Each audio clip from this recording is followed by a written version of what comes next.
വചനം വചനം ത്രിയേക ദൈവമം വചനം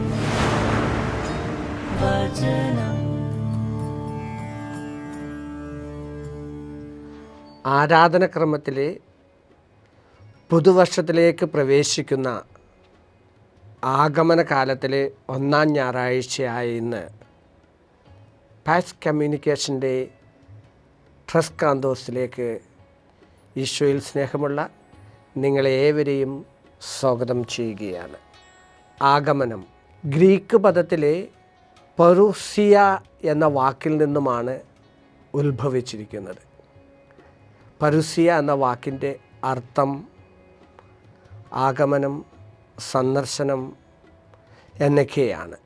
പണ്ട് കാലങ്ങളിൽ രാജാക്കന്മാർ, പ്രഭുക്കന്മാർ, ചക്രവർത്തിമാർ പ്രജകളെ കാണുവാനായിട്ട് വരുന്നതിനെ സൂചിപ്പിക്കുവാനാണ് പറുസിയ എന്ന വാക്ക് ഉപയോഗിച്ചിരുന്നത്. പ്രജകളെ സംബന്ധിച്ചിടത്തോളം ആ സന്ദർശനം ഏറ്റവും സന്തോഷകരമായിരുന്നു. കാരണം അന്ന് സമ്മാനങ്ങൾ ലഭിക്കുന്നു, അനുഗ്രഹങ്ങൾ ലഭിക്കുന്ന വേദിയാണ്.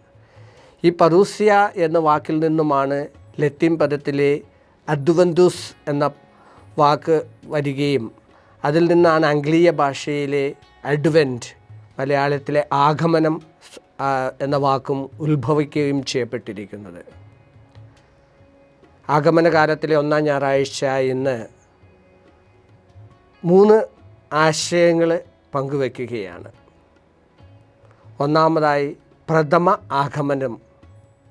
സൃഷ്ടിയുടെ ആരംഭം മുതൽ മനുഷ്യൻ പാപത്തിനടിമപ്പെട്ടു പോയപ്പോൾ പിതാവായ ദൈവം വാഗ്ദാനം ചെയ്ത രക്ഷകൻ, ആ രക്ഷകൻ്റെ ഈ ലോകത്തിലേക്കുള്ള ആഗമനം പ്രഥമ ആഗമനമാണ്.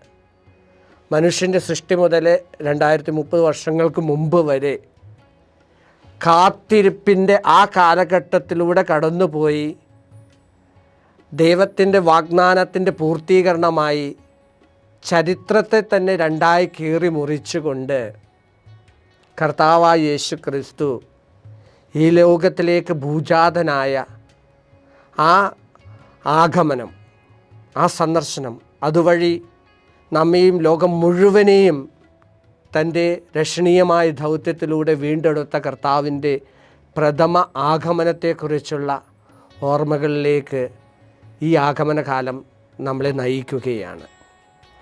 ദ്വിതീയമായി കർത്താവിൻ്റെ വീണ്ടും വരവിനെക്കുറിച്ചുള്ള കാത്തിരിപ്പിൻ്റെ, ആ സന്ദർശനത്തിൻ്റെ, ആ ആഗമനത്തെ കാലത്തെക്കുറിച്ച് നമ്മൾ ചിന്തിക്കുകയാണ്. വിധിയാളനായിട്ട് കർത്താവ് വീണ്ടും വരുമ്പോൾ ആ വരവിനെക്കുറിച്ചും ഇന്നത്തെ കാലഘട്ടത്തിൽ നമുക്കറിയാം ഒത്തിരിയേറെ വ്യത്യസ്തമായ ചിന്തകളുണ്ട്. ശിക്ഷിക്കാനായിട്ടാണ് കർത്താവ് കടന്നു വരുന്നത്. കർത്താവ് നമ്മളെ നശിപ്പിക്കാനായി, നാശത്തിൽ നിന്നും ആ വിധി കൽപ്പിച്ചുകൊണ്ട് കടന്നു പോകുവാനായിട്ടാണ് എന്നൊക്കെ. എന്നാൽ നമുക്കറിയാം, വചനത്തിനെ ആസ്പദമാക്കി നമ്മൾ ചിന്തിച്ചു നോക്കുകയാണ് എങ്കിൽ കർത്താവ് നമ്മെ എല്ലാവരെയും ആ സ്വർഗീയ മടിത്തട്ടിലേക്ക് നയിക്കുവാനായിട്ടാണ് കർത്താവിൻ്റെ ദ്വിതീയ വരവ് എന്ന് നമുക്കൊരോരുത്തർക്കും ഉൾക്കൊണ്ടുകൊണ്ട് തൃതീയ ആഗമനത്തെക്കുറിച്ച് നമുക്ക് ചിന്തിക്കാം. അത് അനുദിനമുള്ള കർത്താവിൻ്റെ സന്ദർശനമാണ്. അനുനിമിഷം ആ കർത്താവിനെ അനുഭവിക്കുന്ന നിമിഷങ്ങളാണ്. ജെറമിയ പ്രവാചകൻ നമ്മളെ ഓർമ്മിപ്പിക്കുന്ന ദാവീദ വംശത്തിൽ നിന്നുള്ള മുളകിളർക്കപ്പെട്ടിരിക്കുന്ന നമ്മുടെ നീതിയായ കർത്താവ് അനുദിനം നമ്മളെ സന്ദർശിക്കുമ്പോൾ, തെസ്സലോനിയക്കാർക്ക് ഈ ലേഖനത്തിൽ വിശുദ്ധ പൗലോസ് അപ്പോസ്തലൻ നമ്മളോട് പറയുന്നത് പോലെ, ഞങ്ങൾക്ക് നിങ്ങളോടുള്ള സ്നേഹം പോലെ നിങ്ങൾക്ക് തമ്മിലും മറ്റെല്ലാവരോടുമുള്ള സ്നേഹത്തിൽ വളർന്ന് സമൃദ്ധമാകുവാൻ കർത്താവ് ഇടയാക്കണം. കർത്താവിൻ്റെ സ്നേഹത്തിൽ നമുക്ക് നിലനിൽക്കുവാനായിട്ട് കർത്താവ് അനുദിനം നമ്മളെ കാണുവാനായിട്ട്, സന്ദർശിക്കുവാനായിട്ട് വരുമ്പോൾ കർത്താവിൻ്റെ വിശുദ്ധരുടെ ഗണത്തിലേക്ക് നമുക്കും എണ്ണപ്പെടുവാനായിട്ട് വിശുദ്ധ ലൂക്കായുടെ സുവിശേഷം 21 അധ്യായം 34 വാക്യത്തിലെ സുഖലോലുപത, മദ്യാസക്തി, ജീവിത വ്യഗ്രത എന്നിവയിൽ നിന്നെല്ലാം നമുക്കും നമ്മുടെ ജീവിതത്തെ ക്രമീകരിച്ചുകൊണ്ട് കർത്താവിൽ ഫോക്കസ് ചെയ്ത് നമ്മുടെ ജീവിതം മുന്നോട്ട് നയിക്കാം.